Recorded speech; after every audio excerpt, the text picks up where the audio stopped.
గురించి, దళితుల బిడ్డల గురించి, మాదిగ జాతి కాదు నీ బయళ్ళ జాతి గురించి ఒక మాట మాట్లాడితే నేను ప్రత్యేక రాజకీయాలు ఉండా.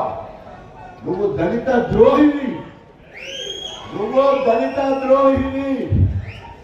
అందరూ నిన్ను ఆ మంత్రిగా ఉన్నప్పుడు దళిత దొరాడని వీడిని దళిత దొరాడెట్లో తప్పు పాడగల మాదిగోడు అని చెప్పడానికి గర్వపడాలి, దళితులు అని చెప్పుకోవడానికి గర్వపడాలి, దళిత పక్షపాతం గర్వపడాలి.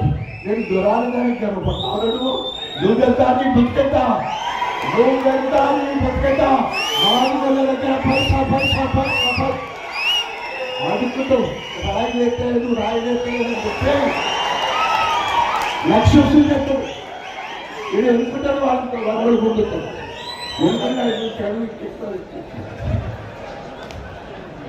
కుల వృత్తులను గౌరవిస్తాం, కుల వృత్తులను గౌరవిస్తాం. ఇవాళ కాంగ్రెస్ పార్టీ ఇద్దరు మాలలకు ఒక మహిళలకు ఇచ్చిన టికెట్. సామాజిక న్యాయం ఎక్కడ? ఇవాళ తెలంగాణ మాదిగలందరూ కూడా కాంగ్రెస్ మీద తిరగబడుతున్నారు.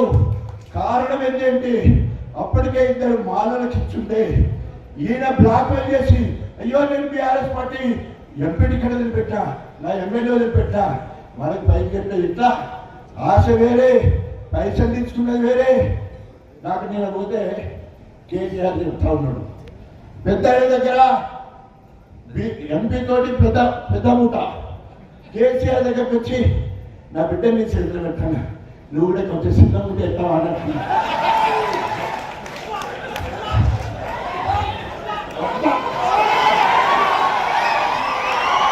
వాడి బతుకు జడ, వాడి బతుకు జడ, కడిగే విషయాన్ని దాని బతుకు జడ. ఏమి అడకతినుడు, ఏమి అడకతినుడు. మార్కెట్ మంత్రిగా ఉంటే మార్కెట్ సిబ్బంది వచ్చి 2 నెలల ఇల్లును గొప్పగా మంచి బలంతిగా తయారు చేసిన చరిత్ర.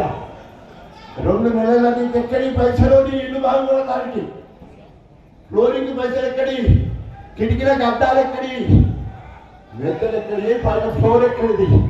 అవన్నీ కూడా మార్కెట్ అనేది నేనన్నది కాదు. కల్ నాయక్ అనే పుస్తకంలో ఒక పేజీది. 2వ పేజీ సోషల్ వెల్ఫేర్ మినిస్టర్. 2వ పేజీ ఎందుకు చెప్తుందంటే రేపటి నుంచి ఊరూరికి పోవాలనే నీతి, ఊరూరికి పోవాలి అనే నీతి, ఆయన నిజాయితీ. సోషల్ వెల్ఫేర్ మినిస్టర్లా హాస్టల్ ఉండదు, పిల్లలు ఉండరు, కాలేజ్ ఉండదు, రిటర్న్లో మాత్రం ఉంటుంది. మధ్యవర్తి చిన్నమ్మ కొడుకని చెప్పే గోరింట బలరాం, గోరింట బలరాం డిప్యూటీ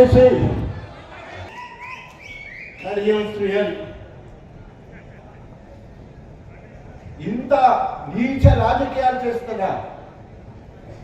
ఈరోజు బ్లాక్ మెయిల్ చేయడంలో, బెదిరించడంలో, భయభ్రాంతులకు గురి చేయడంలో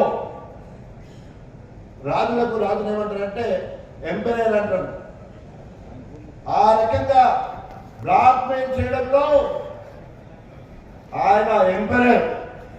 ఎవరైనా నేను చాలా సార్లు చర్చలలో, టీవీ చర్చల్లో పోయినప్పుడు కడియం శ్రీహరి గారు కేసీఆర్ గారిని బ్లాక్ మెయిల్ చేసి నా ఉప ముఖ్యమంత్రి తీసుకున్నాడు, బ్లాక్ మెయిల్ చేసి ఎంపీ స్థానం పొందిండు, బ్లాక్ మెయిల్ చేసి 2 సార్లు ఎమ్మెల్యే అయ్యిండు, నా ఎమ్మెల్యే పదవి కూడా తీసుకున్నాడు. ఆఖరికి కేసీఆర్ గారు ఎంపీ నాకు ఇస్తానంటే దానికి కూడా అడ్డుపడి అది కూడా రాకుండా చేసిన పెద్ద బ్లాక్ మెయిలర్, చీటర్.